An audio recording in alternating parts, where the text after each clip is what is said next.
Hello दोस्तों, welcome to the Kiran academy and मैं हूँ आपका अपना अतुल सर। हमने स्टार्ट किया था ये डेटा साइंटिस्ट क्या है, डेटा साइंटिस्ट बनने के लिए क्या करना पड़ता है एंड डेटा साइंटिस्ट के लिए कौन सी लाइब्रेरीज अवेलेबल है मार्केट में। गाइस, और wait is over and now let's begin with the first library which is very basic library for the data scientist beginner course. Data scientist बनना है, Python तो पढ़ना पड़ेगा एंड पाइथन के लिए आपको हमें कांटेक्ट करना पड़ेगा। पहले आप अपना पाइथन का कोर्स कंप्लीट करके लीजिएगा, then and then only start your journey of data scientist as a beginner level. तो कौन सी लाइब्रेरी? तो जैसे मैंने आपको प्रॉमिस किया था कि there are an number of libraries available in market. तो सबसे पहले एंड बेसिक लाइब्रेरी जो किसी भी डेटा साइंटिस्ट को पता होनी चाहिए, दैट इज NumPy। अब ये लाइब्रेरी इंस्टॉल करनी पड़ती है। तो सर हमें तो पता ही नहीं लाइब्रेरीज इंस्टॉल कैसे करते हैं, ये लाइब्रेरीज कहाँ से डाउनलोड की जाती है।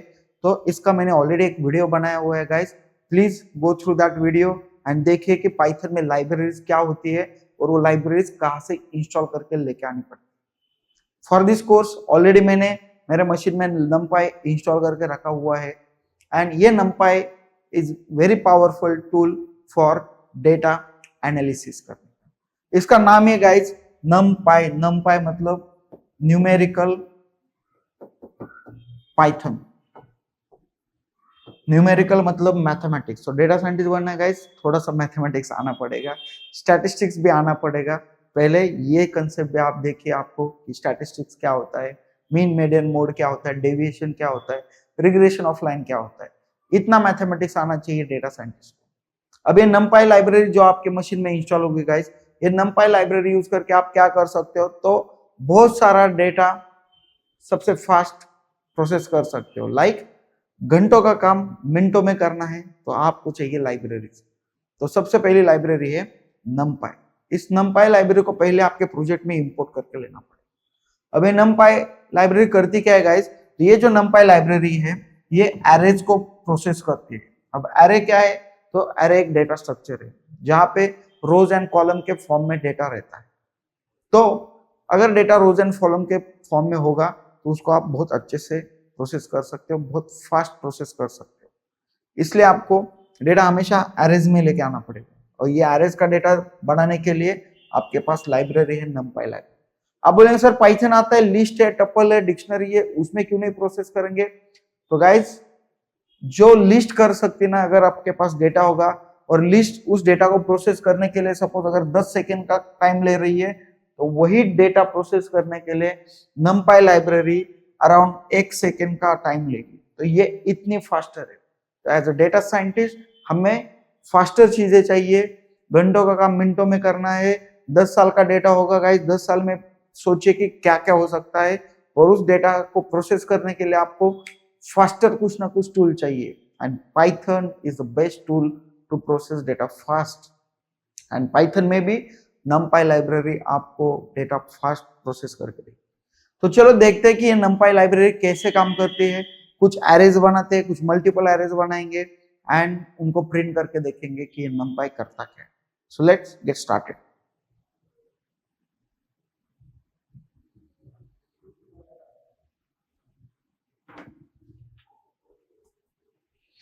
तो देखिए गाइज, ऑलरेडी मैंने VS कोड ओपन करके रखा हुआ है, एक फाइल बना के रखी हुई। I hope it is visible to all of you. सबसे पहले क्या करना है आपको, अगर लाइब्रेरी इंस्टॉल है तो उसको इंपोर्ट करके लेना पड़ेगा। तो कौन सी library? Import NumPy as NP। अब बहुत सारे स्टूडेंट कंफ्यूज होते हैं कि सर ये NumPy एज NP क्या होता है।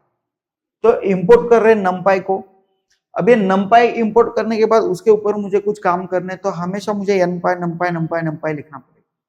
तो देखो घर में भी क्या होता है ना, आपका नाम कितना भी बड़ा होने दो, घर वाले आपको एक घर का नाम देते हैं, लाइक सोनू, मोनू, बबली, पिंकी। तो ये जो क्या होता है इसको बोलते हैं अलाइस नेम। तो हम क्या करेंगे, इस NumPy लाइब्रेरी को भी एक नेम दे देंगे, Alice name, that is NP। उससे क्या हो जाएगा, तो इस NP को हम यूज कर सकते हैं एज अ NumPy। तो ये चीज हमने की है गाइस। अब क्या करें, तो लेट्स से एक लिस्ट बनाती है। तो पाइथन में लिस्ट कैसे बनती है आप वीडियो देख लीजिए मेरा। तो लिस्ट में कुछ एलिमेंट रख देते हैं अपन, लेट्स से 4 एलिमेंट है। अब इस लिस्ट को मुझे एरे में कन्वर्ट करना है। अब डेटा साइंटिस्ट को ये लिस्ट बनाने की जरूरत नहीं होती, ये लिस्ट अवेलेबल होगी किसी एक्सेल शीट में। आपको उस एक्सेल शीट को रीड करना है, उसके अंदर बहुत सारे कॉलम्स होंगे और उन कॉलम को आपको रीड करके लेना है लिस्ट में, या उसका एरे बनाना पड़ता है। तो वो देखेंगे हम नेक्स्ट वीडियो में कि पांडास क्या करता है और कैसे आप CSV files, excel sheets read कर सकते हो। आज वो नहीं करेंगे, आज एक लिस्ट बनाई है हमने और इस लिस्ट का एरे बनाते हैं। तो कैसे बनाएंगे एरे? तो लाइब्रेरी को यूज करेंगे NP, उसको बोलेंगे एरे बनाना है मुझे, बोलेगा क्या चीज का एरे बनाना है, तो इस लिस्ट का मुझे एरे बनाना है। ये बन गया एरे। अब उस एरे को हम डिस्प्ले करते हैं प्रिंट ARR, इस कोड को रन करते हैं तो देखिएगा ये एक एरे बन गया हमारा। तो ये अपना एक एरे बन गया। अब इस एरे के डायमेंशंस क्या है पता नहीं है हमें, तो उसके डायमेंशन भी चेक कर सकते हो। कैसे डायमेंशन चेक कर सकते हो? n.dimensions, n dimensions. तो ये क्या है? ये इनबिल्ड एक वेरिएबल है जो बता रहा है कि जो आपने एरे बनाना है उसका डायमेंशन एक, it is 1D array. 1D array क्या होता है? तो 1D एरे मतलब इस एरे का एक एलिमेंट एक 0D एरे है। तो 0D एरे वाले 4 एलिमेंट है, तो इस एरे का डायमेंशन बन जाता है 1 डायमेंशन एरे। अगर आपको 2 डायमेंशन एरे बनाना है तो 2 डायमेंशन एरे का एक एलिमेंट होता है 1D एरे। तो ऐसे डायमेंशन बढ़ते रहते। इसकी साइज देखनी है कितने बाय कितने का है, तो उसका साइज भी देख सकते हैं। So we have one attribute size also. तो देखिए साइज भी चेक कर सकते हैं। अब देखिए साइज क्या बता रहा है? 4 है। साइज एरे का 4 है। क्यों 4 है? बिकॉज इसमें 4 एलिमेंट है। तो ये कुछ एट्रीब्यूट है, आप इसके ऊपर यूज कर सकते। अब इसको फॉर लूप लगाना, it's very simple guys. For I in array. अब एरे में क्या क्या है लेके आते हैं हम और इसको प्रिंट करते हैं आई। तो देखिए गाइस ये बन गया एरे जहां पे हम हर एक एलिमेंट को इटरेट कर रहे हैं। अब इटरेट करके क्या क्या कर सकते हैं? तो आपको जो चीज करनी, इवन एलिमेंट, ऑड एलिमेंट निकालने, स्क्वायर निकालना है, कुछ लॉजिक लिखना है, नेगेटिव नंबर आइडेंटिफाई करने, पॉजिटिव नंबर्स आइडेंटिफाई करने, तो ये सारे चीजें आप इस एरे को इटरेट करके कर सकते हो। Let's create one more array with 2 dimension. तो मैं एक और एक लिस्ट बनाता हूँ गाइस, L2, जिसके अंदर कुछ एलिमेंट रख देता हूँ अगेन। एंड अब एक नया वाला एरे बनाएंगे जिसके अंदर उसका जो एक एलिमेंट है वो L लिस्ट है और दूसरा एलिमेंट जो है L2 लिस्ट। तो this is my 1 dimensional array. Suppose this also 1 dimensional array. अब जो चीज बनेगी वो 2 डायमेंशनल एरे बनेगी।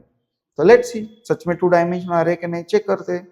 तो इसका डायमेंशन प्रिंट करके लेते हैं एंड इस फॉर लूप को for a time being delete कर देते हो। देखिए गाइस ये बन गया अपना 2 डायमेंशनल एरे।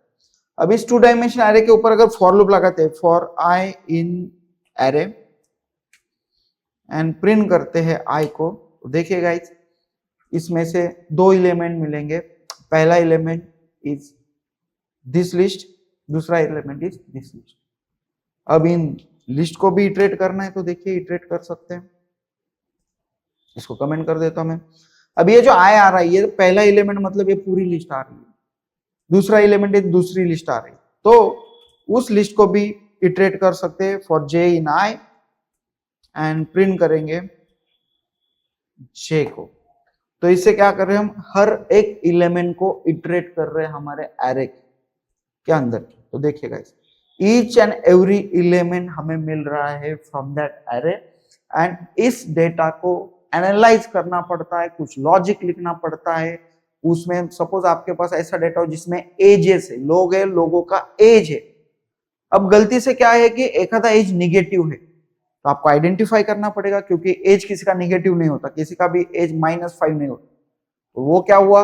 एक रॉन्ग डेटा हुआ। डेटा साइंटिस्ट पहले आपको डेटा को स्क्रीन करना पड़ता है, जो गलत डेटा है उसको निकालना पड़ता है, उसलिए आपको डेटा तक आना पड़ेगा, हर एक डेटा को इटरेट करना पड़ेगा एंड देन नेगेटिव एंट्रीज निकाल सकते हो, कुछ अगर एज है सपोज 200 एज नहीं हो सकता, तो कुछ ऐसे एजेस है जो कि पॉसिबल नहीं 200 300, तो उन वैल्यू को भी आप निग्लेक्ट कर सकते हो by using this library. So this is the power of numpy। करोड़ों डेटा होने दो गाइज, करोड़ों डेटा भी ये प्रोसेस करके आपको फ्रैक्शन ऑफ सेकेंड में रिजल्ट करके दे। This is all about numpy library. Please write और create your own arrays using numpy libraries। And अगर कुछ और मोर इंफॉर्मेशन चाहिए आपको numpy के ऊपर, तो please comment it out. I will create one more video for your reference. That's it guys. Bye bye. See you. Good day.